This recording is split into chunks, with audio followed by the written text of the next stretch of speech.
Pemerintah Musi Banyuasin melalui Dinas Pemberdayaan Masyarakat Desa atau PMD melakukan sosialisasi di 15 kecamatan di Musi Banyuasin, Sumatera Selatan. Kepala Dinas Pemberdayaan Masyarakat Desa Richard Cahyadi menyampaikan amanat Permendes nomor 13 tahun 2020 tentang penggunaan dana desa APBN serta anggaran dana desa tahun 2021.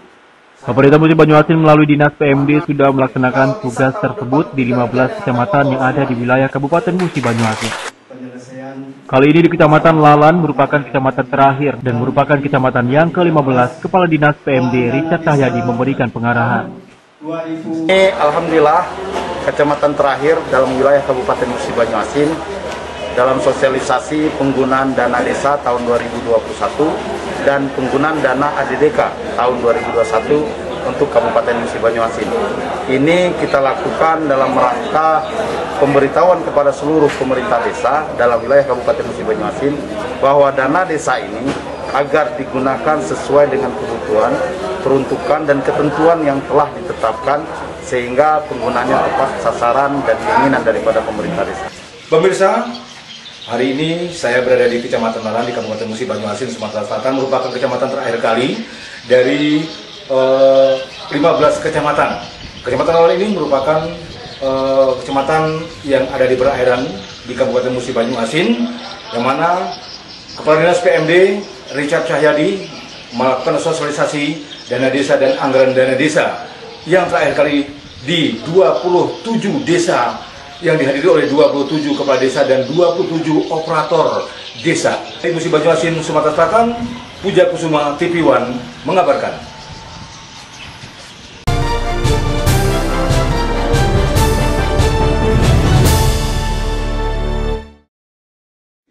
Penyuntikan vaksin COVID-19 tahap kedua dimulai di Musi Banyuasin, Sumatera Selatan. Bupati Musi Banyuasin Dodi Reza Alex Nurdin menjadi orang pertama yang dilakukan penyuntikan. Penyuntikan tahap kedua ini dilaksanakan di RSUD Sekayu Musi Banyuasin, Sumatera Selatan. Sebanyak 6.360 vaksin kembali dilakukan penyuntikan secara serentak di Kabupaten Musi Banyuasin, terutama kepada para tenaga medis yang selalu menangani pasien COVID-19. Setelah Bupati, penyuntikan vaksin dilakukan oleh Kapolres Musi Banyuasin dan Dim 0401 Sekayu, Kepala Dinas Kesehatan, Kejari, serta lansia. Koridor pelaksanaan vaksin dengan sasaran itu tenaga kesehatan. Jadi tenaga kesehatan tahap kedua, penyuntikan kedua ya. Jadi masih lanjutan dari yang kita lakukan 2 minggu lalu. Kalau pertama dulu lebih merasa kita agak-agak deg-degan gitu ya. Tapi kalau kedua kan karena sudah tahu tidak ada efek apa-apa, alhamdulillah, maka lebih yakin lagi kalau yang kedua ini bahwa vaksin ini seperti yang kita ketahui adalah vaksin yang aman dan halal. Kemudian yang kedua tentu saja dengan selesainya vaksin kedua bagi jajaran Forkopimda dan tokoh masyarakat kita dan para nakes, kita harapkan kekebalan imunitas dari tenaga kesehatan bisa tercapai dengan waktu yang tepat. Usai penyuntikan tahap kedua ini, Bupati Dodi Reza Alex Nurdin menyampaikan kepada masyarakat untuk tidak takut vaksin COVID-19 sebab dijamin aman dan halal. Dari Musi Banyuasin, Sumatera Selatan, Puja Kusuma TV One mengabarkan.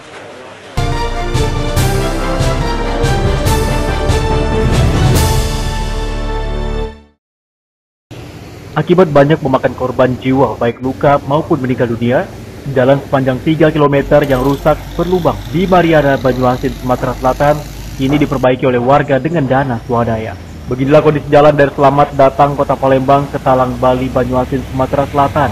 Jalan yang panjang 3 km yang merupakan akses utama perekonomian warga untuk keluar masuk kebutuhan pokok dan hasil pertanian. Kini jalannya sudah memprihatinkan karena sudah banyak yang rusak dan berlubang dengan kedalaman dari 5 cm hingga 50 cm. Dengan banyak kerusakan jalan ini membuat masyarakat Sungai Rebo, Banyuasin bergotong royong bahu-membahu melakukan perbaikan dengan cara tampal tulang. Namun sebelum masyarakat melakukan pengecoran terlebih dahulu, jalan rusak ini dilakukan pengeboran snapel. Menurut Bu Hori, salah satu warga Sungai Rebo mengatakan akibat dari jalan rusak ini banyak memakan korban jiwa baik luka-luka hingga meninggal dunia. Yang pertama yaitu masyarakatnya yang melewati daripada jalur khusus dari Kota Madia sampai ke Kari Sugihan, Pak. Ini kegiatan pada hari ini sudah dari kemarin, Pak. Kita penggalian untuk perbaikan jalan yang rusak, Pak. Dan hari ini kita langsung pengecoran, Pak. Berapa lama jalan kita sudah rusak, Pak? Nah, berapa lamanya kita nggak tahu, Pak. Ya, jadi mungkin lebih kurang 2 tahun lah, lebih kurang. Perbaikan ini kita inisiatif dari membahu masyarakat. Jadi gotong royong lah, Pak, dari masyarakat. Dan harapan dengan ada perbaikan oleh masyarakat ini, kedepannya ada perhatian baik dari pemerintah terkait maupun perusahaan-perusahaan yang ada dan menggunakan jalan utama Palembang, Banyuasin, Sumatera Selatan.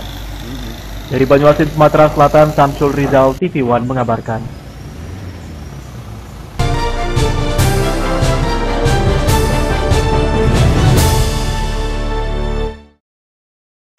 Sebanyak 28 pejabat administrator eselon 3 dan eselon 4 dilantik Sekretaris Daerah Kabupaten Lampung Utara di Aula Tapis kantor Pemkab setempat. Pelantikan puluhan pejabat ini dilakukan dengan menerapkan protokol kesehatan yang ketat dan menggunakan masker. Pelantikan para pejabat ini diharapkan dapat meningkatkan kinerja dalam menjalankan roda pemerintahan dan pembangunan dengan baik dan optimal. Pelantikan puluhan pejabat ini merupakan pelantikan susulan, sebab mereka tak dapat hadir saat pelantikan yang dipimpin Bupati Lampung Utara, Budi Utomo, pada beberapa waktu lalu. Sekretaris Daerah Lampung Utara, Lekok, menjelaskan pelantikan pejabat di lingkungan Pemkab Lampung Utara merupakan salah satu bagian dari proses perubahan yang mengacu pada perubahan ketentuan peraturan perundang-undangan. Selain itu, pelantikan ini juga merupakan bagian dari manajemen pemerintahan dalam rangka untuk mengisi kelengkapan jabatan di seluruh lini struktur organisasi perangkat daerah, di mana dalam perekrutannya mengacu pada sistem merit sebagaimana yang diamanatkan di dalam Undang-Undang Nomor 5 Tahun 2014.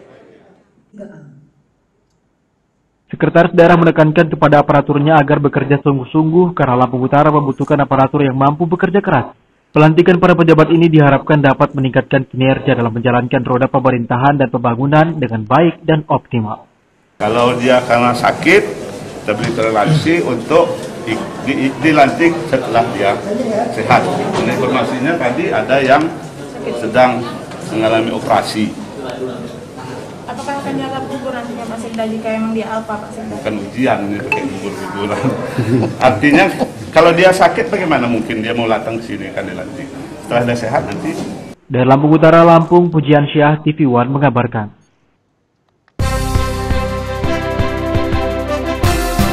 Selamat hari ulang tahun TV One yang ke-13.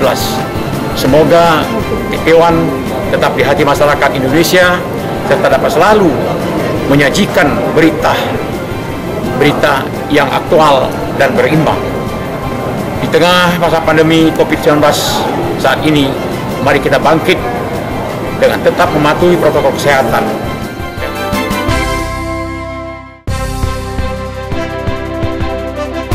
Assalamualaikum warahmatullahi wabarakatuh. Saya Insinyur Haji Markito Bahri, Ketua DPRD Kabupaten Ogan Komering Ulu. Selamat ulang tahun TV One yang ke-13. Semoga TV One tetap di hati masyarakat Indonesia dengan menyajikan berita yang aktual dan berimbang. Di tengah pandemi COVID-19, mari kita bangkit dengan tetap melaksanakan protokol kesehatan. Salam sehat.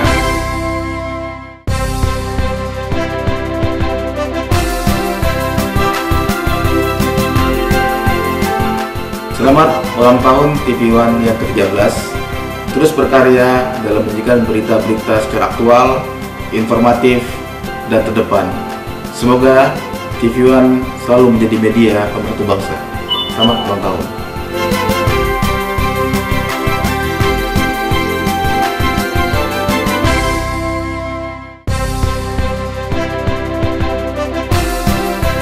Selamat ulang tahun TV One yang ke-13.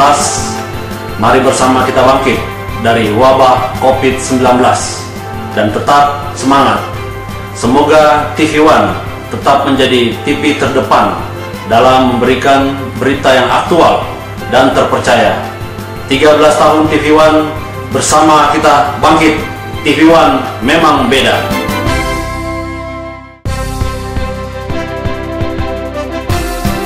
mewakili Kodim 0401 Musi Banyuasin, saya selaku Komandan Kodim mengucapkan selamat ulang tahun ke-13 TV One. Semoga TV One selalu menjadi media terdepan, akurat, terpercaya, dan menginspirasi masyarakat Indonesia. Bersama kita bisa, TV One memang beda.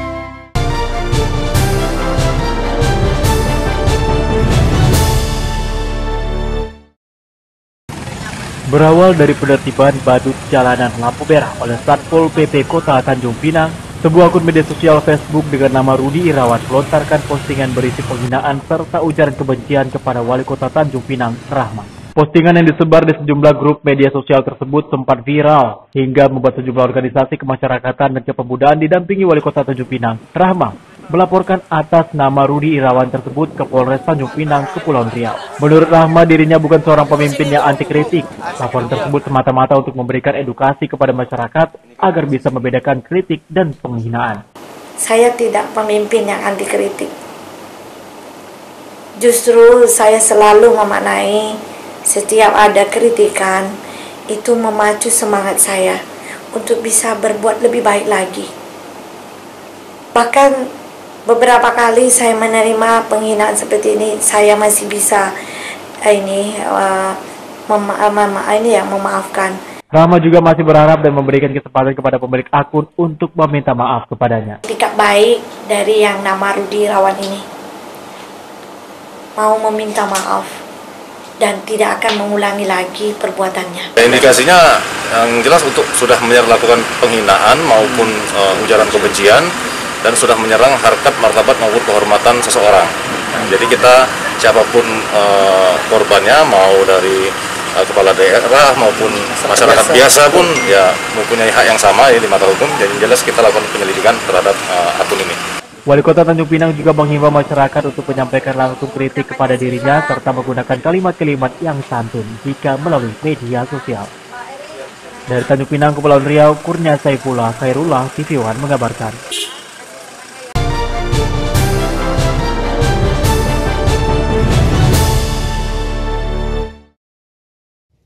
Selama 3 bulan belum terima bantuan langsung tunai atau BLT, ratusan warga datangi kantor desa di Muara Telang, Kabupaten Banyuasin, Sumatera Selatan. Dengan rasa kesal, ratusan warga desa Pancamukti, Kecamatan Muara Telang, Kabupaten Banyuasin, Sumatera Selatan, beramai-ramai mendatangi kantor desa untuk menemui sang kepala desa agar bantuan langsung tunai atau BLT yang sudah 3 bulan belum mereka terima untuk segera dibagikan kepada masyarakat yang belum menerima. Bahkan dalam pertemuan musyawarah di kantor desa antara masyarakat sebanyak 173 orang dengan kepala desa yang juga dihadiri oleh inspektorat dari pemerintah Kabupaten Banyuasin untuk Kecamatan Muara Telang mendesak agar kepala desa sesegera mungkin mencairkan bantuan tunai mandiri. Saat ditemui, kepala desa mengatakan mengacu kepada APBDes sebelum ada perubahan dan memang benar ada pembangunan fisik. Menurut Paino, salah satu warga mengatakan kedatangannya ke balai desa untuk menuntut haknya BLT yang 4 bulan hanya dibagikan 1 bulan, yang 1 bulannya Rp300.000. Menuntut hak saya dapat uang BLT tapi yang 4 bulan dikasihkan 1 bulan, Pak. Jadi 1 bulan berapa, Pak? Hah? 1 bulan berapa kita terima BLT? 300.000, Pak. Jadi belum 3 bulan. 3 bulan jadi bayarnya. Itu kalau nggak didongkrak sama kita, Pak, dengan kawan-kawan, nggak bakal dikasih, Pak. Itu dimakan dia. Tolong kasihkan, itu punya warga, kasihkan. Kalau duit bangunan, maklum, aku juga dulu pernah jadi kades. Duit bangunan kadang tak goneng kampung baru. Cuman itu resiko saya, bangunan tetap kujalankan. Ini kan hari ini mau dilunasi semua untuk dari kades, Pak. Itu bila mana itu belum namanya, gimana, Pak? Itu kan kewajiban. Ya. Setelah melakukan rapat dan pertemuan dengan warga, akhirnya bantuan langsung tunai BLT serentak dibagikan kepada masyarakat sebanyak Rp300.000 kali 3 bulan, yang per orangnya menerima Rp900.000. Dari Banyuasin, Sumatera Selatan, Syamsul Rizal, Rahmat Caniago, TV One mengabarkan.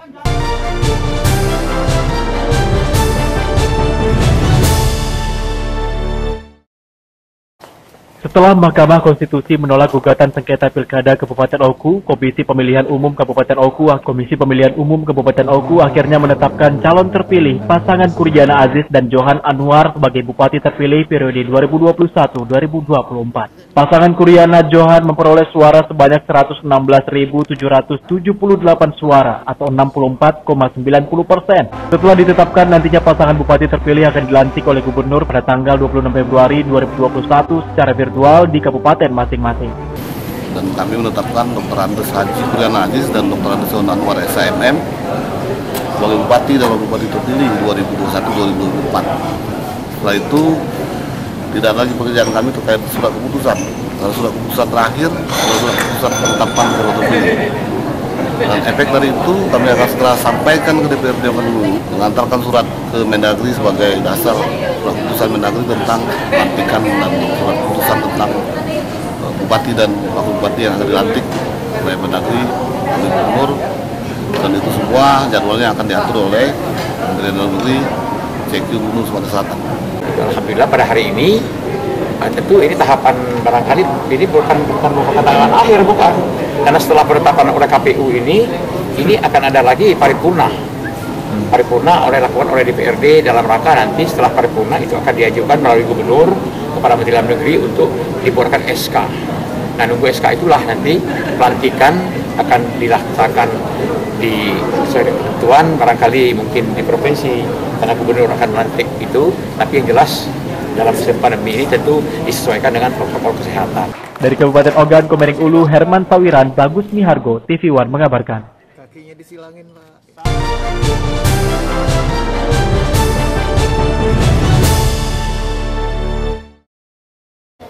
Permintaan kenaikan gaji kepala desa di Oku berlangsung ricuh. Ratusan kepala desa tersebut beramai-ramai melepas cupu jabatannya dan diserahkan kepada Kepala BPMD Oku. Hal tersebut sebagai bentuk protes para kades karena tuntutannya tidak bisa direalisasi oleh Pemkab Oku. Para kepala desa juga mengancam tidak akan menyerahkan APB Des kepada pihak BPMD hingga ada keputusan dari Pemda terkait tuntutan naik gaji para kepala desa. Keinginan kepala desa di Oku ada kenaikan gaji yang awalnya Rp2.500.000 menjadi Rp4.000.000. Dengan alasan desa di daerah lain gajinya tidak sama dengan kades di Oku. Kepala Badan Pemberdayaan Masyarakat Desa Ahmad Firdaus mengatakan jika seluruh tuntutan kepala desa sudah disampaikan kepada Bupati Oku. Kemudian ia menyampaikan PMD dan pemerintah daerah melalui Dinas Pendapatan Daerah sudah berkoordinasi untuk permasalahan kenaikan gaji kepala desa. Kalau tidak ada APB Des, otomatis segala kegiatan yang menyangkut desa berhubungan keuangan tidak terlaksana. Siapa yang rugi? Desa kan? Ya. Nah, mereka itu harusnya lebih paham lagi menyangkut masalah pembagian. Kami sudah berupaya. Mereka minta kekenya tahun ini. Nah, tahun ini kan untuk realisasi pajak itu kan dihitung per 31 Desember. Kades Kabupaten Oku ini kompak akan menunda APBDes bila tuntutan kami belum jelas. Dan kami akan meletakkan cukup juga atas kekecewaan kami kepada KDPMD. Sementara itu, Ketua Forum Kepala Desa Oku Pelando pihaknya akan terus melakukan upaya untuk realisasi kenaikan gaji. Untuk pelepasan cupu sendiri, Pelando mengatakan hal tersebut sebagai bentuk kekecewaan Kepala Desa kepada Kepala PMD Oku. Dari Kabupaten Oku, Sumatera Selatan, Herman Sawiran, Bagus Mihargo, TV One mengabarkan.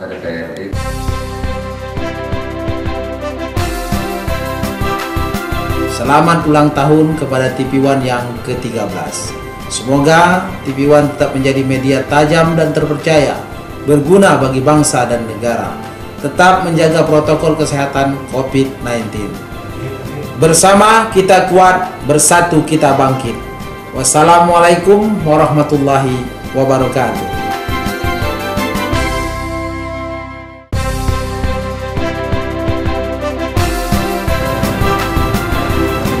Selamat ulang tahun TV One yang ke-13.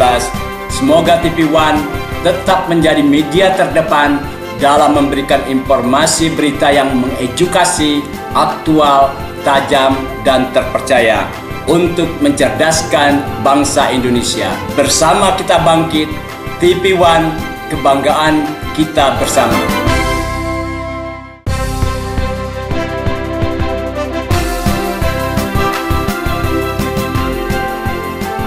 selamat ulang tahun yang ke-13 kepada TV One. Semoga TV One dapat menyajikan informasi berita yang aktual, tajam dan terpercaya. Tetap patuhi protokol kesehatan. Bersama kita bangkit pulihkan Indonesia. TV One memang beda.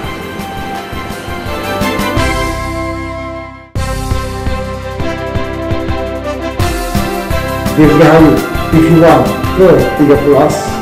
Semoga TV One terus berkiprah dalam memberikan informasi-informasi yang terkini, terpercaya, dan dapat dipertanggungjawabkan pada publik. Sama-sama kita bisa melewati masa pandemi ini dengan baik. TV One memang beda. Bersama kita bangkit.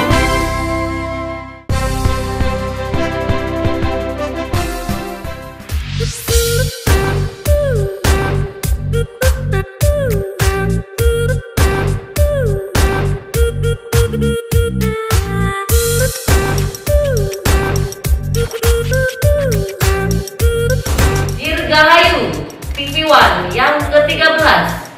TV One memang beda.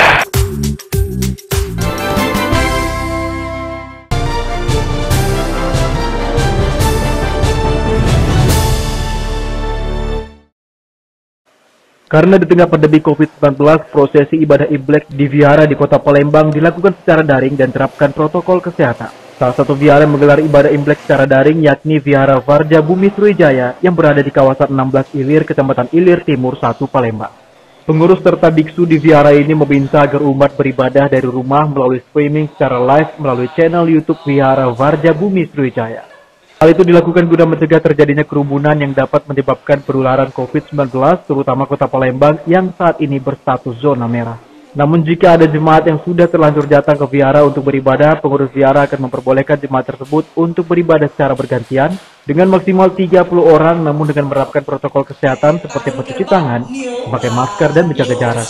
Tahun ini ya kita nggak bisa karena situasi pandemi, jadi kita mengadakan live streaming acara ini. Ya sebagian umat-umat yang berpartisipasi dalam acara, ya biasanya sih nggak terlalu banyak.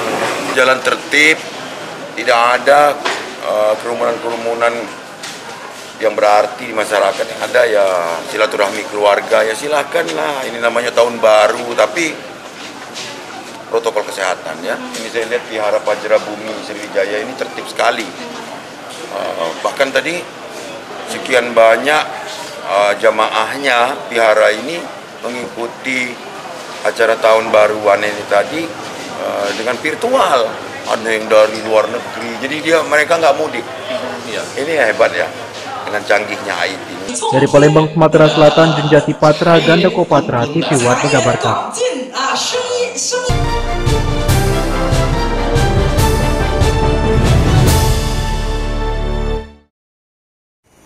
Pasca terjadinya jalan ambles yang memutuskan akses jalan utama penghubung Kabupaten Lahat menuju Kota Pagar Alam di Desa Lubuk Sepang, Kecamatan Pulau Pinang, Kabupaten Lahat, Bupati Lahat Cik Ujang langsung bertindak cepat dengan meninjau jalan ambles tersebut.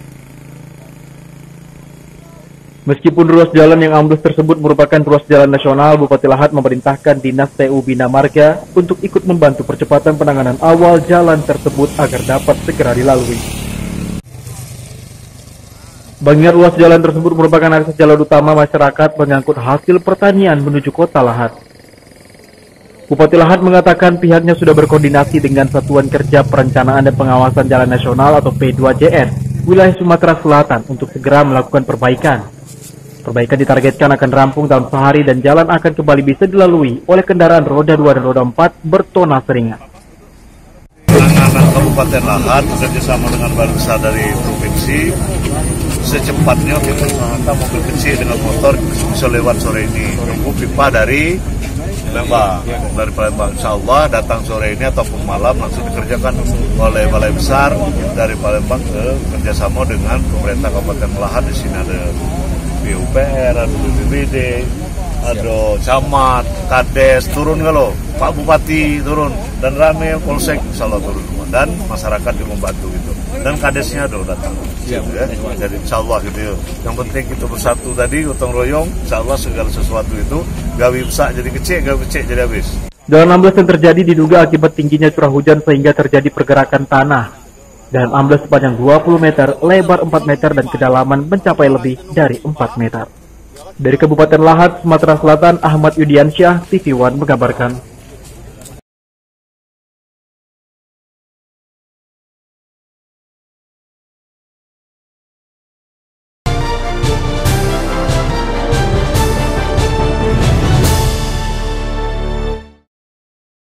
Sebanyak 49 pejabat eselon 3 dan 4 pemerintah Kabupaten Lampung Utara dikukuhkan dalam nomenklatur baru atau perubahan nama organisasi perangkat daerah di Aula Tapis Pemkab setempat.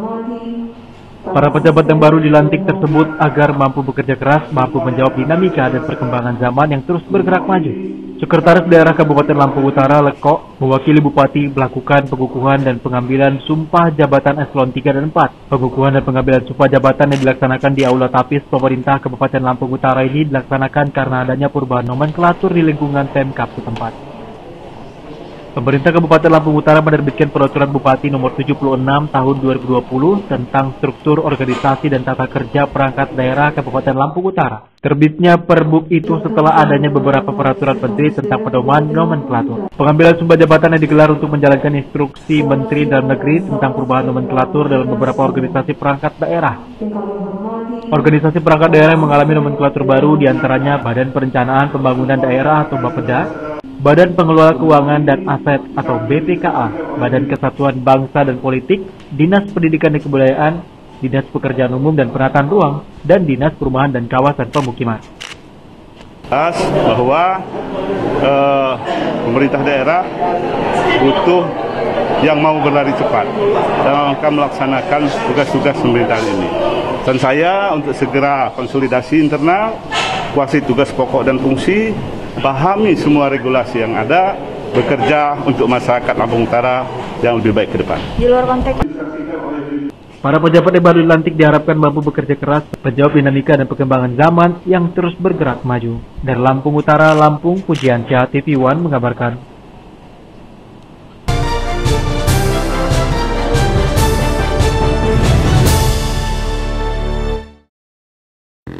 Untuk mengantisipasi bendungan Wairarem yang mencapai titik darurat hingga terancam jebol atau runtuh jika debit air jauh melampaui kapasitas, pemerintah Kabupaten Lampung Utara bersama Balai Besar Wilayah Sungai Mesuji Sekampung melakukan rapat koordinasi.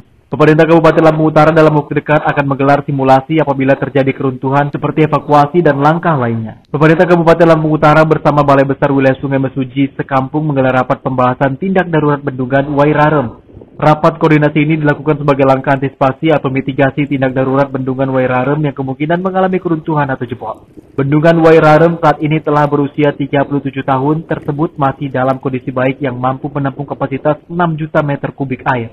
Bendungan Wairarem yang memiliki luas 106 hektar ini bisa mencapai titik darurat jika kapasitas debit air berlebihan, bisa jebol atau runtuh dan membanjiri 7 kecamatan di Kabupaten Lampung Utara. Pada tahun 1990-an lalu, Bendungan Wairarem menjadi salah satu objek wisata unggulan Provinsi Lampung. Inisiatif pemerintah kala itu untuk membangun bendungan ini tidak sia-sia. Terbukti fasilitas ini mampu mendukung sektor pertanian dengan fungsi sebagai irigasi. Antisipasi sebagai mitigasi juga kita untuk melakukan simulasi apabila terjadi hal-hal yang tidak diinginkan terhadap bendungan Wairarem, misalnya keruntuhan. Jadi nanti ini kita kerjasama juga dengan Pemda Kabupaten, dengan BPBD untuk melaksanakan simulasi nanti. Itu dalam keadaan baik, walaupun usianya yang diresmikan tahun 1984 lebih kurang 37 tahun, itu masih dalam kondisi baik. Kalau yang terendah nggak sampai kabupaten, baru kabupaten kita sendiri. Terdiri dari beberapa kecamatan, itu tadi lebih kurang ada 7 kecamatan. Dari Lampung Utara, Lampung, Pujiansyah, TV One mengabarkan.